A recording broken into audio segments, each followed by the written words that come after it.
Peace and blessings, everyone. Welcome to the Future is Black podcast. Future is Black podcast. My name is Naseed Gifted, and this is our co-host Dilettante J Bass. And we are the Future is Black podcast. Thank you for tuning in. Hey man, it is an absolutely hot one today, and we got a hot topic that we're going to cover today. So we are all the way up to episode 21, where we're going to talk about tech horizons, innovation hubs in the African nations.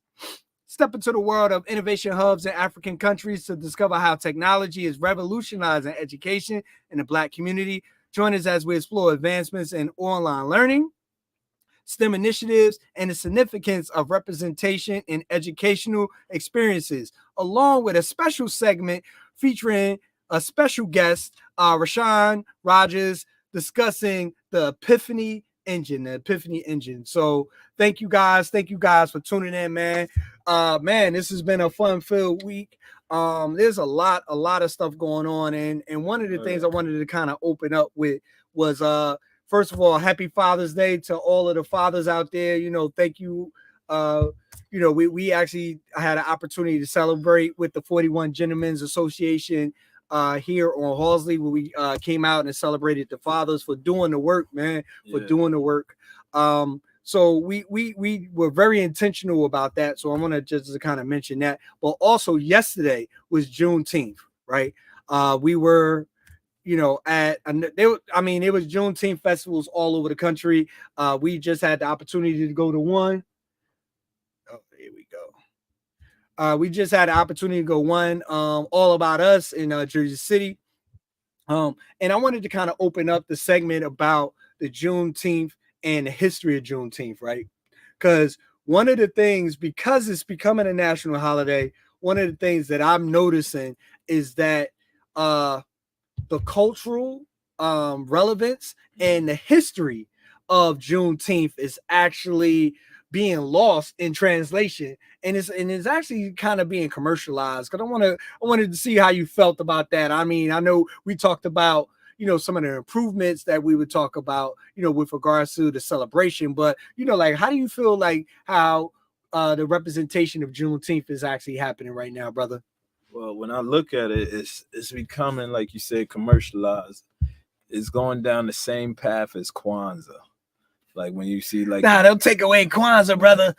When you see like the corporations and all that, commercializing Kwanzaa because people don't understand the principles, like all your gifts supposed to be made or educational.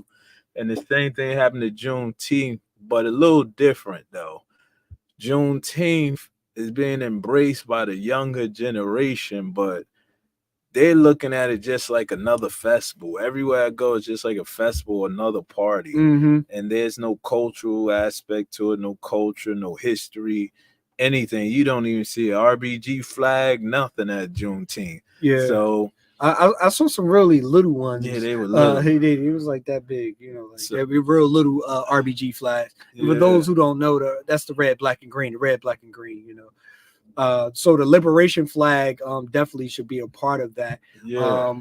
with the Juneteenth festival, from the cultural side to the history, I think there wasn't enough importance about the history of Juneteenth when we talk about the Emancipation Proclamation, Galveston, Texas, the 2.5 years from the actual time that was actually reported from the Emancipation Proclamation to when Galveston, Texas actually found out about the Emancipation Proclamation and the freedom of the slaves.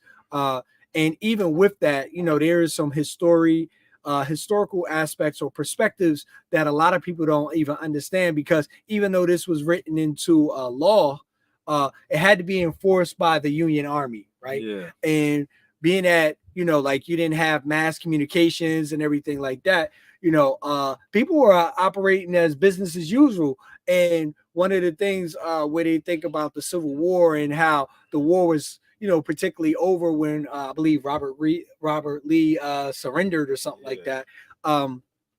There was still, factions in the South that still was fighting, and the Union Army didn't have the opportunity to be able to get to that. But when they got to Texas and everything, and then of course the word, and that's kind of like gets into the history of that. So we talk about Juneteenth, which is actually Freedom Day, and we talk about moving into freedom and the freedom of the mindset and the freedom, through political freedom, social freedom, financial freedom. So all of those things and the future aspects of all of those things. So I think some of those things are kind of getting lost in the translation of Juneteenth. Some people just think of it as oh yeah, we got a nice day off in June. It kind of breaks up the end of the school year. It's becoming is a speeded up version of the 4th of July. Is what the 4th of July is now. Yeah. That's what Juneteenth is, just with a black arc over it. And that's all it is now. It has, just like you said, day off, a day to party, day to celebrate. But, and we talk about this because, we're being very intentional about how do we change it, how we move it forward, how we keep it culturally relevant to what the true meaning of Juneteenth is. You tuning in to the Phocused Black podcast. So we thank all of you for tuning in each and every Thursday, 8 p.m. Eastern Standard Time. What do you think about, and with that, what do you think about Juneteenth? How do you feel about how it's being represented, here, across the country? I know a number of people have been to a number of Juneteenth festivals. Did you get the cultural relevance? Did you get the drummings, the dancing, like the opening ceremonies, the libations, all of those different things that's a part of our history and a part of who we are, as a people. I just didn't see, I just didn't see it, but, it definitely was a nice event. I'm not going to say that, so it was definitely a nice event. We got to see a couple of people. Crystal Waters, Music Soul Child. That was the individuals that were at our particular All About Us, because it was all about us. I just need them to go deeper into the everything that we're doing as far as the history and everything. But overall, the festival was really, really nicely organized and everything.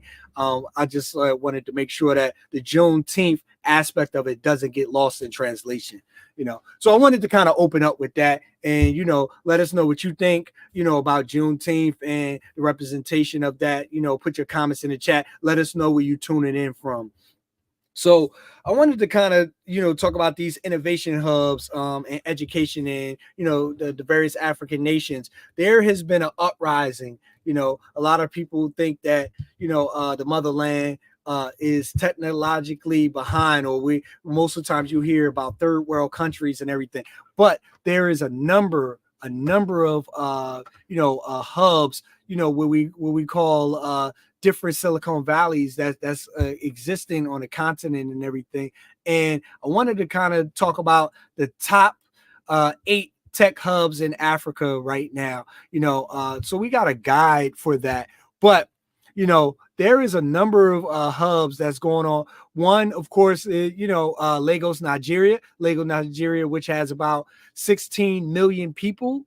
have a couple of tech companies, you may not have heard of, but these tech companies are doing some powerful things. And then how we have Silicon Valley here in Nigeria. They have a huge financial capital, also known as Nigeria's Silicon Valley, which is existing right in Lagos, Nigeria, and that is about 16 million people. They have co-working spaces. Some of the top companies are Anadel and Flutterwave. So those are some of the companies that are when we talk about the unicorns. When we talk about unicorns, the unicorns are those billion-dollar companies or those billion-dollar companies. So these are the companies that are making, and we were talking about raising the bar, raising the revenue, all of those things. So Nigeria, Lagos, Nigeria, has their Silicon Valley, and Nairobi, Kenya, which has about 5.4 million. They have a couple of tech companies, BRCK. And then you also have a couple of other companies within that space. You have M-Pesa, and Nairobi is the capital of Kenya. So if you're not familiar with that, but it's on the forefront of the Africa's tech renaissance. So these are making some really, really power moves, and they're flooding the market with startups, with a number of other things. Twigger Foods, and Brick are some of the biggest companies and startups that's happening. So I want to shout them out. In Cairo, Egypt, you have about 22 million people. And then this is also where you're getting a really diverse tech scene, which focuses on artificial intelligence, blockchain, and e-commerce, which is opening up avenues because, as you know, with Cairo is in northwest. Yeah, northwest. No, I'm sorry, Northeast Africa, because that opens up to the Middle East, and because they are actually, opening up these hubs, that's opening up the Middle East. And then you got Cape Town. So Cape Town is doing a number of things, but South Africa actually has a couple of hubs. One in Cape Town, which is about 4.6 million. And they have two companies that are standing out, which is Napsters, Nasters, not Napsters. I just want to make sure we have a clear distinction. And Take a Lot. So Take a Lot. These are all in Cape Town, South Africa, which is a multifaceted coastal city in South Africa, which has emerged as a prominent technological hub on the African continent. Many startups have emerged, such as Jimmo, Get Smarter, Yoko, Swept South, and Pay You. Not Pay Me, Pay You. And then Aerobotics. So Aerobotics, these are some of the companies, some of the tech companies that are doing, some phenomenal work. But also in South Africa, you also have another tech hub within Johannesburg. So in Johannesburg, you got about 6 million people where this Jomo and this Yoko companies exist, and they're doing a number of things, on the energy side as well. So and then Rwanda, which has about 1.4 million, they have two companies, Zipline and Safe Motos.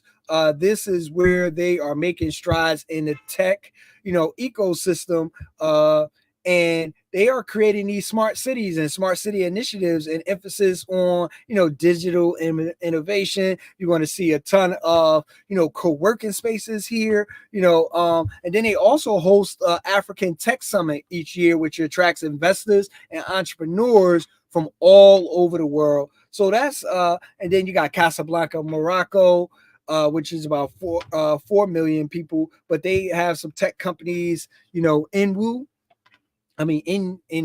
so excuse me, with an I, and Heat Tech. So Casablanca, which has which is Morocco's commercial capital, has been making strides in the African tech scene. So these are the major players that are making, making waves, within this tech space. And, and it's just something that we wanted to kind of do.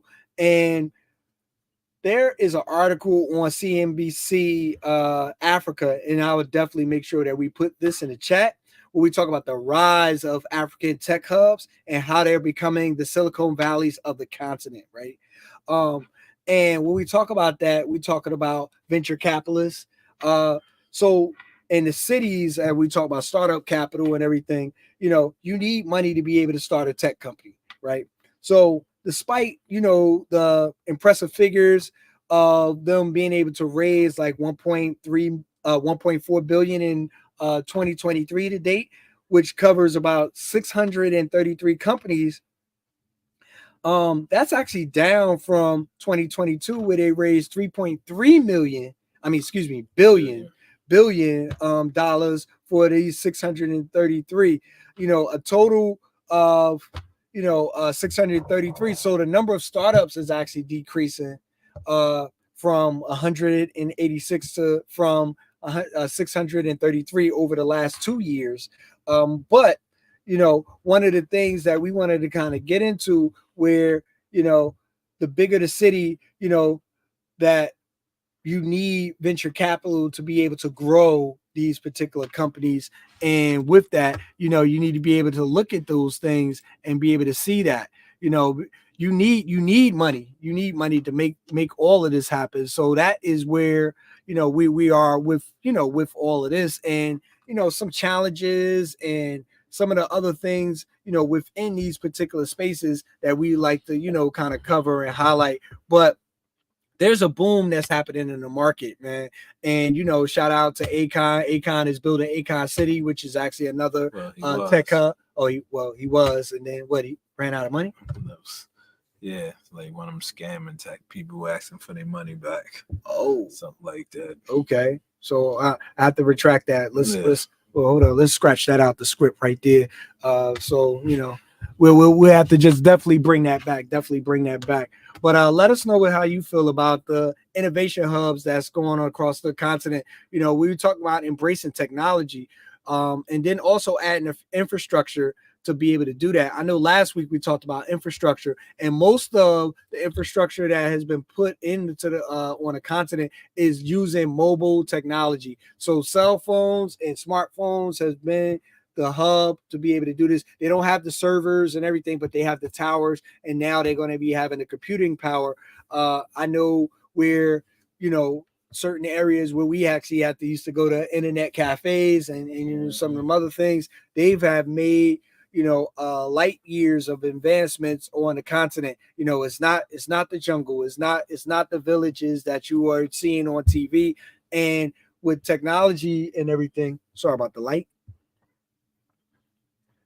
And the technology that you're seeing is definitely something that is moving, the continent forward, but also being able to, get into fintech and be able to get into all of these other avenues, because e-commerce is key. And then with stuff like blockchain and you decentralizing, banking and everything, you can trade amongst, different countries and everything, and not worry about these various the middleman, the transaction fees and everything, which is going to be a lot more productive, because we know a lot of these African countries, nations and everything are still paying European countries that colonized them. Especially French. Yeah, I mean France, Spain, and a whole bunch of others. That's a whole nother podcast that we'll get into, which is taking money out of the country and everything, and not adding, assets or resources back into the country.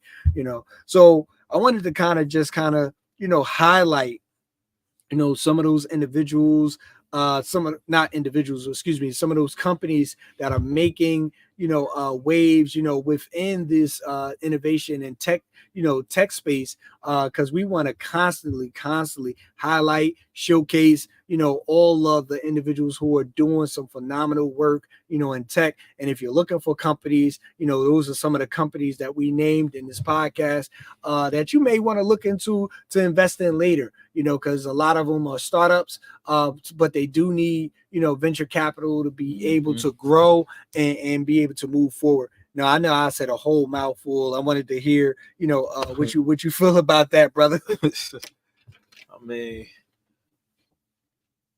the world is shifting. Like a lot of places that you thought were third world, or they're making their strides and coming into the light. Mm-hmm. But when we talk about these tech hubs and different places, one part of what we got to talk about is the politics within each country. Mm-hmm. So if you plan on investing in any of these places or going to any places and doing business, you must understand the politics of the country. Mm-hmm. And understand like things don't operate like in America. So that's something to think about. But far as this is inevitable, the switch is happening. Like Africa now coming to the forefront, China, Russia, all parts of the world, it's catching up now. And it was bound to happen. So when I look at all these new tech firms, it's like they're showing up, but sometimes we got to look who's behind them. The financing is a big thing, because believe it or not, some of these firms is backed by Microsoft and some of the same corporations in America, and so they just breaking in the market. But it's still good for the people over there because it provides jobs and opportunity. Mm-hmm. So it's just a win-win either way. Key is we have the opportunity of getting in on the ground over there and making a difference if you want to travel over there. So this is some opportunities for y'all out there. Maybe you need to go overseas, and you the energy may allow you to move faster, more progressive, maybe better off for you. So, as far as these tech companies, it's something to really dwell into, look into. Like you said, it'd be a good investment for the long run, some for the short run. So this is something y'all should really think about out there. Yeah, I mean, and of course, we don't give financial advice or whatever. Do your own research. Yeah. We definitely want to kind of, make sure we do that. But want to definitely, just highlight the work, because the work is the work. And I wanted to be able to not only talk about the work, but talk about the perception of what people see when they hear about the motherland, with regards to these innovation and tech hubs, the African Silicon Valleys that are being built, right in front of our eyes, that most people do not know anything about, So when you're talking about investing and wanting to grow in these spaces and everything, you need to definitely kind of look at these areas, look at some of the stuff that's going on. They're not scams. You can look at all this stuff on your own and look it up, but definitely do that. And I want to kind of speak about that, but I want to shift real quick. We always want to kind of keep with current affairs and some of the stuff that's going on. A lot of this stuff kind of ties into the STEM initiatives, which is driving the innovation because of the access that is being provided now, from online learning platforms, and being able to further educate and cultivate the future leaders, not only over here in the States but over in the over in the motherland, so being able to tap into that, learning and access to information is at an all-time high, right? We talked about the Encyclopedia Britannica, earlier in one of the previous episodes.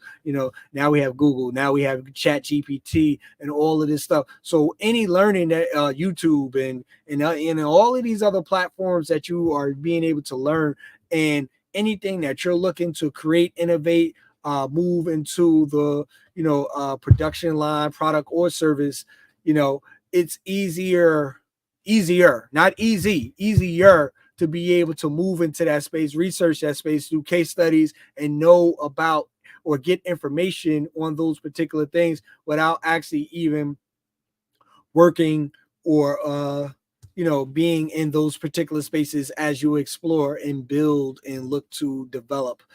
So that is something that I wanted to kind of talk about. And then when we talk about representation and learning experiences, the significance of just being able to have access to educational materials, curricula, producing learning environments that are conducive to be able to further grow individuals, which is actually the peak of what's happening with these innovation hubs in these African nations and everything. So I like all of that, because we definitely need to make sure that we having diverse representation and fostering inclusiveness and empowering, these particular learning spaces, these co-working spaces, these learning spaces, these are places where we're able to create and innovate. We were creating and innovating this past weekend, but it's just about spitballing ideas, being able to build on each other, because one of my strengths, where I may have a blockage, Dilettante is able to chip in and be able to, see things clearly, as long as we're working towards the same vision and purpose, within that. So we actually got a couple of guests who are going to be tapping in, who's been doing some phenomenal work, and I want to kind of get ready to introduce the good people. So we actually got a quick little intro. We got something on the chat. Let's see. Okay. Yep. So yeah, they we always try to kind of tap in, and they've been doing some phenomenal work. And I'm gonna let them talk all about it. But without further ado, because I know he actually has a guest with him, I wasn't sure that he was bringing somebody, but without further ado, I want to bring in the special guest, Chaun Rogers, for Epiphany Engine. He's going to tell you about this particular project. So let's give a big Wakanda welcome, to Chaun Rogers, as we are going to be able to welcome him to the stage. Chaun, peace and blessings, brother. Peace and blessings. Hey man, how's it going, bro? How's it going?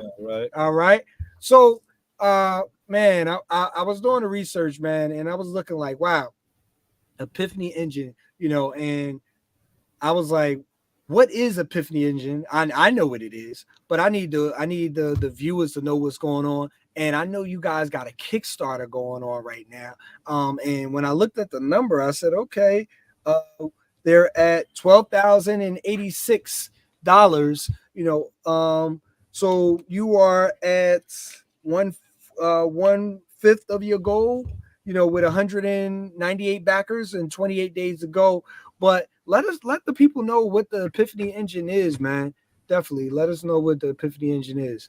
Yeah, so Epiphany Engine, we have a Lawful Evil has a project coming out too, but Epiphany Engine is about a family who is traveling through the multiverse to defend the multiverse essentially against great evil. So that's they're doing very good. They're doing very well. So it's essentially like a Christ on Infinite Earths, but all Black independent creators.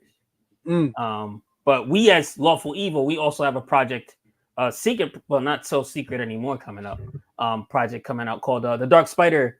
Our main character, Dark Spider, with a Vengeance, which is kind of like our Kickstarter coming up, which is kind of like a Netflix Daredevil, if you like that kind of stuff. If you like the Titans TV show that used to come out, that kind of stuff.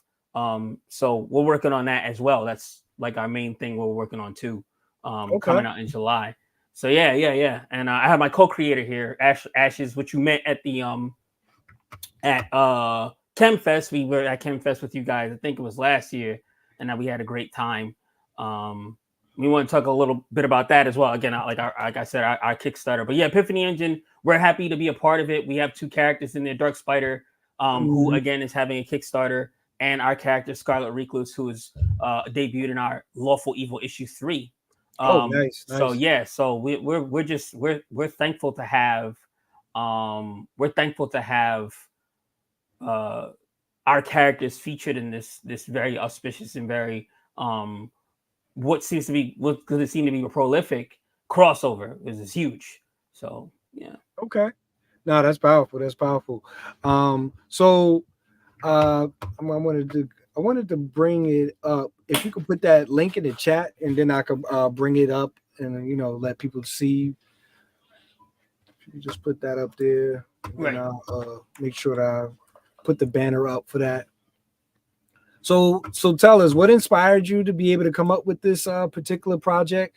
And what's the next steps? I understand that you're doing a Kickstarter, and for those who don't know what Kickstarter is, it's a crowdfunding platform. But the work that goes into this, how do you develop your series, and how do you come up with these rewards for people who are early funders within this particular space? Oh yeah, if you could, I guess my co-creator, she's in the back what do they call that? She's Backstage? in backstage. So if you could let her, she'd be able to help me explain a little more because we both worked on that together. She stepped away. I Okay. don't know if she's there. Give me a second. I'm looking. Yeah.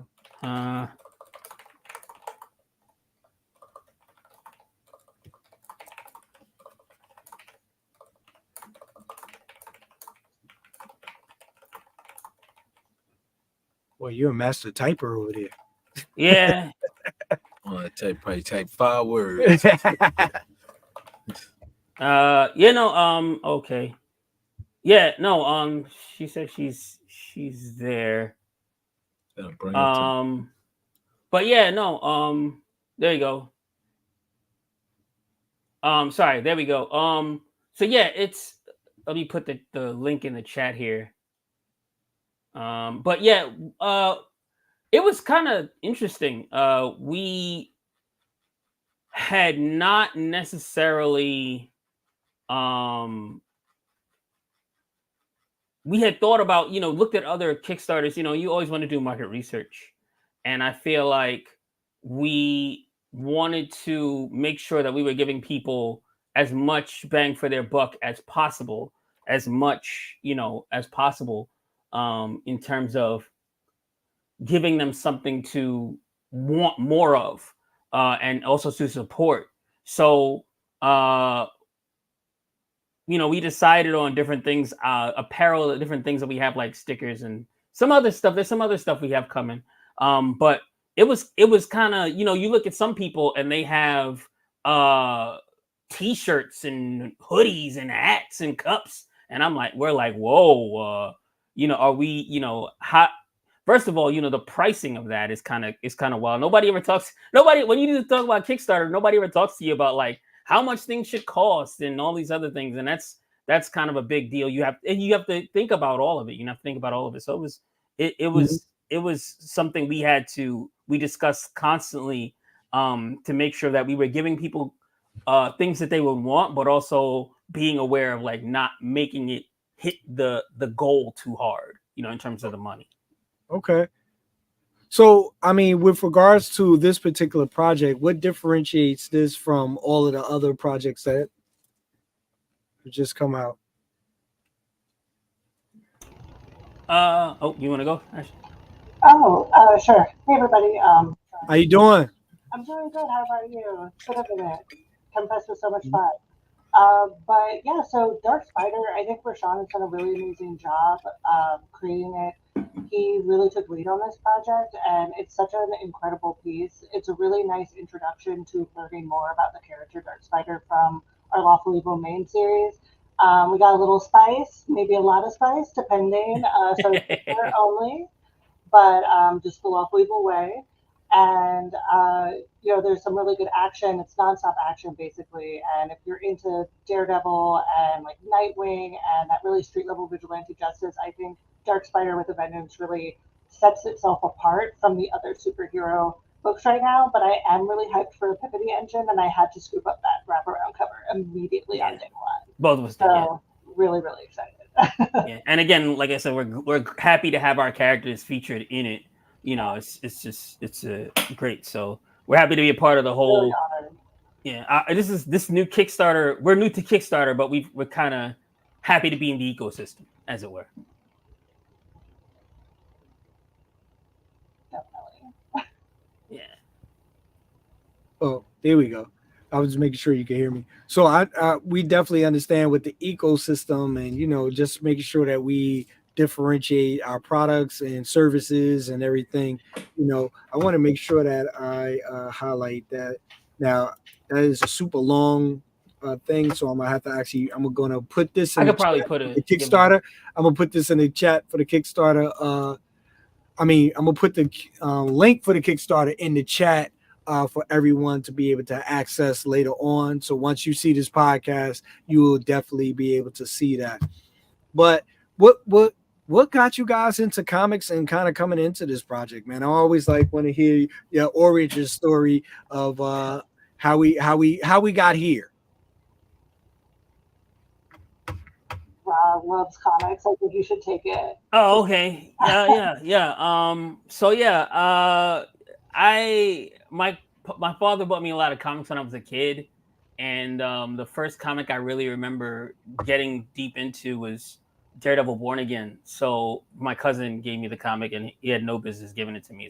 I was in 3rd grade, and so I kind of looked at the medium of comics as a way to tell storytelling, an interesting fusion between not quite, it's not quite cinema, but it's not quite prose. So you can kind of mix, the way you tell stories, but it requires less words than prose. You have to be intentional, but you also have to be very descriptive with how you panel and how you create things like that. So comics just was something that I always thought was a neat concept as a medium.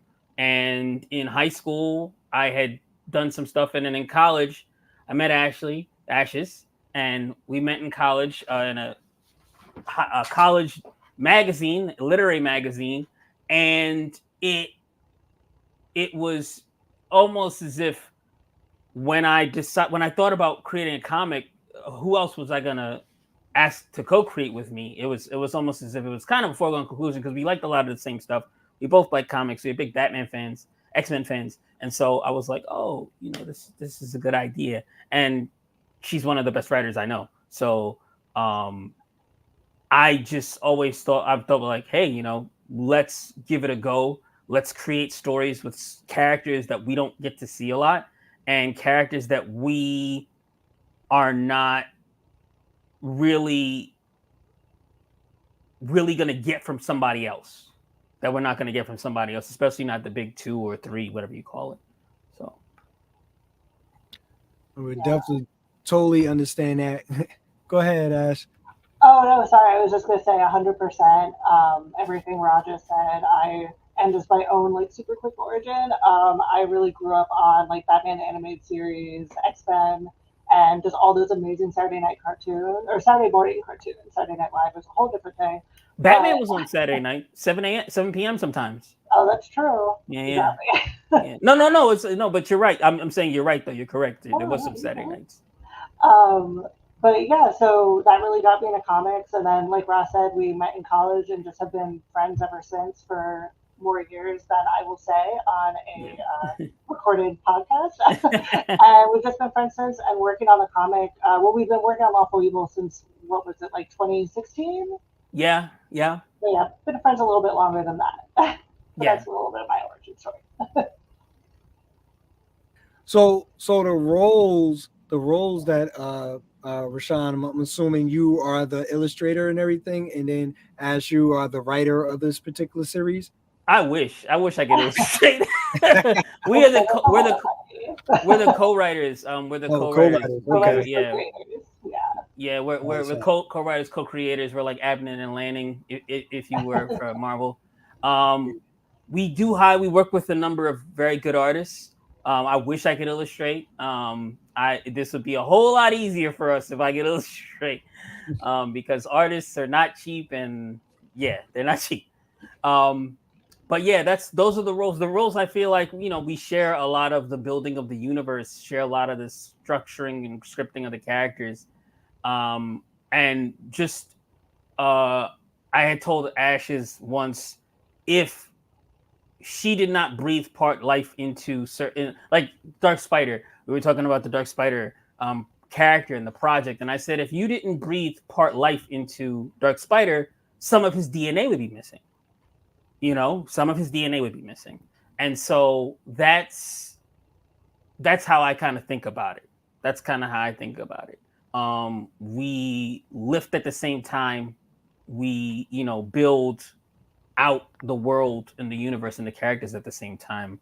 And Google Docs makes it very easy for us to do that. If you don't let anybody tell you guys that Google Doc that you Campfire, Campfire is fine, all those other Google Docs is just as good as any of those writing programs. It may seem because it's free or whatever, it's a very good writing program. Oh no, definitely. And when we talk about collaboration, definitely, is definitely a tool and an asset to be able to use to be able to collaborate on. So within the co-writing, do you guys pick particular characters, or do you like co-write all of the particular characters? Like, do you have a certain number of characters that you were, assigned to? Have an affinity to, and then you write for that, and then Ashes come in and kind of follow up with that, or you kind of spitball ideas. Like, tell us about the development process, because a lot of people don't understand the behind the scenes that actually happens into the development of a particular project, as extensive as this. A lot of sitting in Google Docs to start. So for us, I always like to say, like, Ra comes with so many big ideas, like so many really cool ideas for the universe, for specific characters, for minute lore that people may never hear except for me and him. So there's always so much coming from him. I like to come in. I like to bring my own ideas, but I also, I guess one of my pieces is really like connecting everything together and kind of building out and making sure all of our stories work, and there is a narrative pathway, and Rob really helps me with that as well. But I think that's kind of like where some of our strengths do split. But in terms of writing characters, I think we all put a little bit, we both put a little bit into everybody. Obviously, Ra is leading Dark Spider with a Vengeance, and I'm so excited to just sit by and like edit and quietly read and enjoy just watching all the pieces come together. But outside of that, and there's our other protagonist, Seki Babe, aka Lily, and I'm writing something for her, and Ra was with me the whole way, helping as my editor, read all the pieces. I hope you enjoyed it. I did. I'm excited. I'm more excited for Pyre than I am for Dark Spider. Oh my gosh. And it's reversed for me because I'm way more excited to see this Kickstarter get off and get all the books to people. But yeah, that's a little bit. I think I've talked a lot and talked a little bit about the process. But Rob, if you've got anything that I haven't just spitballed out there.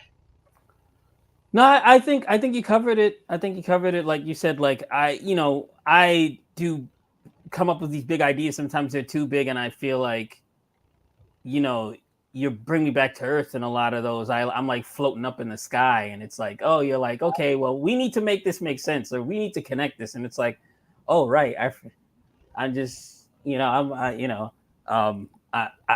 right, because otherwise it won't make any sense. So, we work well together in that way. We it's like a hand and joints. You need your joints to move. So that's kind of how we work. Is like that body, or like a body. You need all of those pieces to move. So and the process usually, I think it's, for me, I could say, Ashes, you could tell me if I'm off base. I feel like the process is usually pretty seamless, it flows free, and it's probably because we like a lot of the same things, and because we've known each other for so long that we don't really have a lot of we don't have any big disagreements about the direction to take things or characters. We're supportive of each other, and I think it's also because the way that we look at things. If something doesn't make sense, like Ashley said, I have a big idea, but it's just me, like a big idea that I'm like, okay, this is for later down the line. And she'll say, okay, that's cool. This is, how we have to bridge that to what we have now. And we have to make that work so that it's not just like people aren't reading the book and like, okay, well, where did this person come from? this guy, a spaceship just landed in the middle of a fist fight on a roof. Why did that happen? And, I think that when we explain to each other, we communicate in a way that's like, okay, that I understand where you're coming from. We understand where each other are coming from in terms of what should be where or how things should be built out. So I think that the communication is pretty smooth, pretty seamless. And it's actually, like to say, we let each other cook. We let each other, if we're cooking, if one of us is writing and we're cooking, just okay, I'm gonna let you on the stove right now. Do what you gotta do, put whatever spices you need to, and we kind of, sit it back. We kind of trust each other in that manner. And so I think that helps in the creative process. I think that helps. I don't know other people, creators who had, whatever kind of differences, but our creative relationship is pretty smooth, pretty seamless. Okay. No, that's good. That's good. I mean, when you actually have that synergy and being able to, build off of each other, that actually helps. I mean, as we tag team on a number of projects and everything, we use that synergy and be able to kind of build forward. So, I mean, the one thing I know, we kind of jump right into it. We don't even know. Well, the viewers don't know where you are, where you're from, and all of that.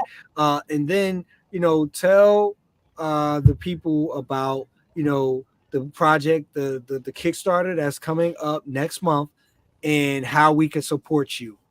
Okay. I'm from Brooklyn. I was born and raised. I'm from East Flatbush, right around the corner from Kings County, if anybody knows where that is. That's where I'm born. I've been here for a long time. Might not be here much longer because I'm looking to move. But that's where I'm from. That's where I'm at, and I'm usually in a lot of tri-state. We're usually in a lot of tri-state cons. If you ever want to see us or buy some comics. Mm-hmm. From California originally, now an East Coast transplant in New Jersey, sweating to death in this heat wave. As I try not to sweat too much, but it's failing. And been in Jersey for a little bit. I was living in New York and basically got priced out. Rent market is wild, but now in New Jersey, and like me and Bra are generally at cons in the tri-state area. Our next one's going to be in New York City for FlameCon. Really excited. That's in August. Yep. And after that, I think we're in Baltimore in September. Yeah. So a couple more on the list. Hopefully going to add a few more. Hoping to hear back from a certain New York Comic-Con. But we'll see. Fingers crossed. For the Kickstarter we have, again, it's a physical printing of Dark Spider with a Vengeance. The first, it's a side story to Lawful Evil, and we have a number of goodies. We have a number of covers, both safe for work and not safe for work, for the grown and sexy, as we like to say, but by very phenomenal artists as reward tiers. And I'll drop the Kickstarter link again. I think I could get an embed here. See if I can get an embed. No, we got it. We got it. Oh, okay, cool. Yeah. So Kickstarter, we're launching in next month. The second week in July. Make sure you sign up so you can get notified when the launch is actually happening. We're going to put the link in the actual description of this podcast. So make sure that you get out there and support. Our dollars make people move. So we want you to make sure that you support with your dollars. Please, if you haven't done anything else, make sure you like, share, and tell a friend about these particular projects and support them accordingly. That's how we are able to grow our particular network and projects like this, man. It was super innovative. We're looking forward to making sure that we support you as best as we can, with our particular platform. And, good luck to you on this Comic-Con tour that you're going to be doing. Next month we'll be at Comic-Con, so we'll be doing a number of things, with regards to that. We'll be having the KHEM Fest, KHEM Animation Film Festival replay in September. And we're working on a couple other conventions and stuff. So we'll definitely cross paths, with regards to, some of the things that you're doing accordingly, man. Yeah. But no, thank you guys for coming on. Please let everyone know how they can reach you, on all the social media platforms and everything, as we are, coming to a close. We're Lawful Evil Comics with an S on Twitter, Lawful Evil Comic, no plural, on Instagram and Facebook. I think we're on Blue Sky, Lawful Evil Comics. You can read the first comic of Lawful Evil for free on Global Comics right now. And what have I forgot? I'm sure I forgot a couple. I think that's all of them. I think, and we have the Kickstarter. But yeah, we have a bunch of we're on most social media platforms, as Ashes said, Instagram, Twitter, X, or whatever they call it, Facebook. We're all over there. We're in a bunch of different groups, and we do have our Kickstarter. Say again?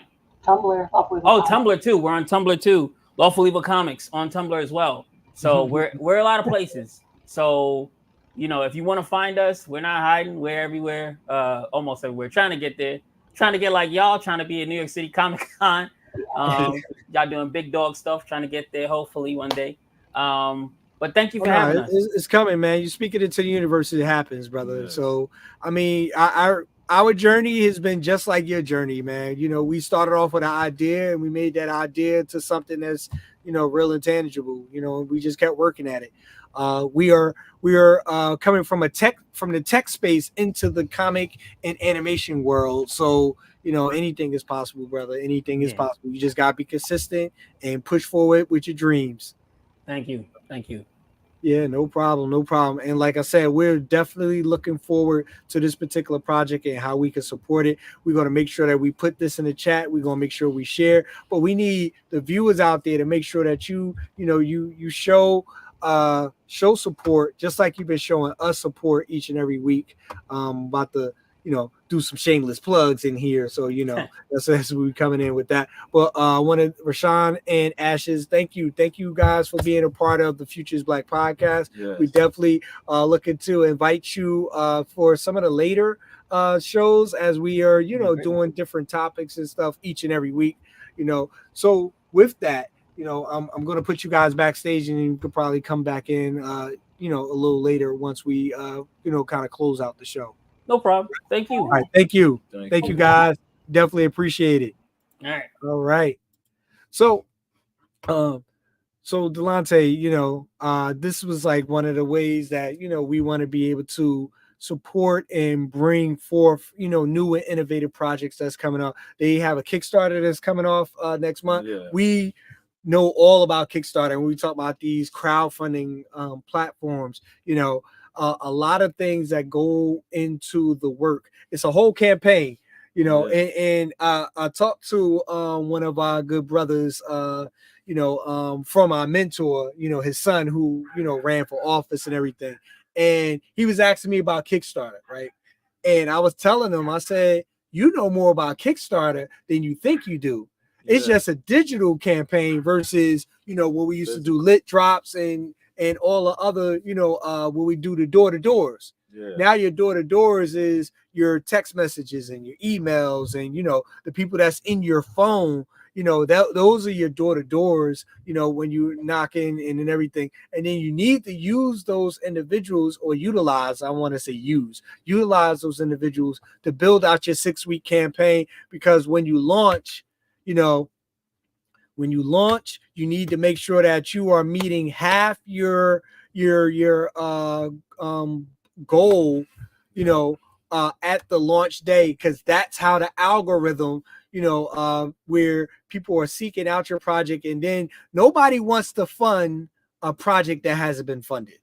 Right. So that's how that goes. So, the algorithm kind of kicks in, and, Kickstarter with projects we love and all of these different things. And, shout out Everett, the CEO, Everett Taylor, who's been doing phenomenal work at Kickstarter. You know, a lot of people don't know Kickstarter is a Brooklyn-based company, you know, but they are raising billions of dollars to do different projects, you know, along with people like GoFundMe and, you know, and all this stuff. But just being able to be familiar with these, you know, crowdfunding platforms and how they actually operate, you know, that's a whole nother podcast. But at least we do have experience in that. You know, we failed at one and we were very successful in others. So, you know, we were on a philosophy of if you build it, they will come, not knowing that there was a lot of foot and leg work that comes into actually building a successful campaign. So I wanted to kind of kick off on that.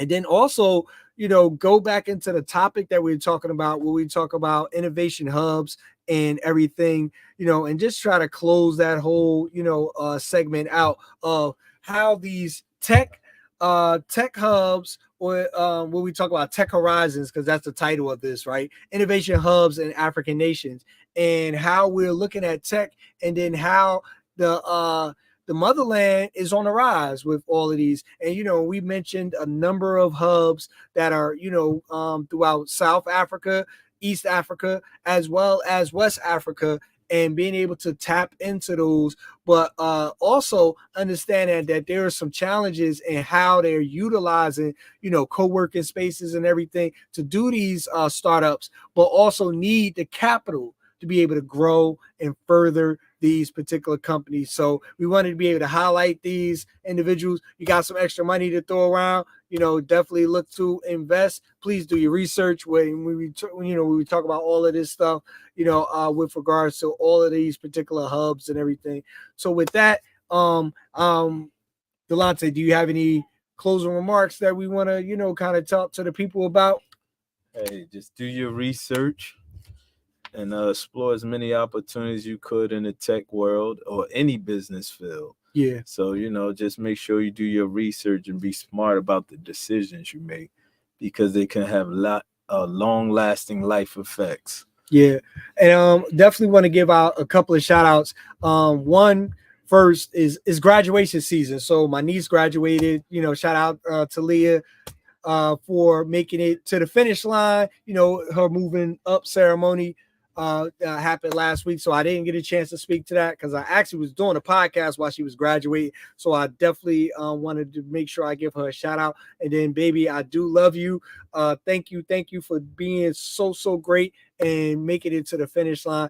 And shout out to all of the graduates, the class of 2024. If you're in college, if you're in high school, if you're in elementary school, going into high school, man, you know, making it to the next level is super important, and we want to make sure that we do that. I know during the pandemic, I was reflecting on, we did the pull-up graduation where, you know, people have spent, you know, 4 years, sometimes 8 years, you know, within, you know, these school systems to be able to reach to these points. So we want to definitely make sure that we celebrate them, you know, for their achievements and everything. So I definitely want to do that. Shout out to Melvin of Downtown Realty, who provides Downtown Realty Studios for us each and every week. So shout out, and looking forward to you healing and getting better. Get well soon, brother. Get well soon. Any other shout outs that you want to give out, good brother? Nah, shout out to the people. Shout out to the people. So with that, we want to thank you guys all for tuning in. Definitely for tuning in. We actually had a comment. Peace family. Thank you. Hey man, thank you for tuning in, man. We definitely appreciate, you know, each and every one of you for tuning in. You know, this is the Future is Black podcast. And with all of this, we need you to, don't forget to like, comment, and subscribe to help us grow this channel. And we want to thank you for watching the Futures Black podcast each and every week. We're growing. You know, we started with one. We're on episode 21, man. We've been consistent, and we're going to constantly keep growing this platform. You know, shout out to everyone who's been tuning in, man. Thank you. We're going to keep consistently pushing forward. So we want to say peace and blessings to each and every one of you. We coming in next week. We coming in hot. And thank you guys. Peace. Open this door.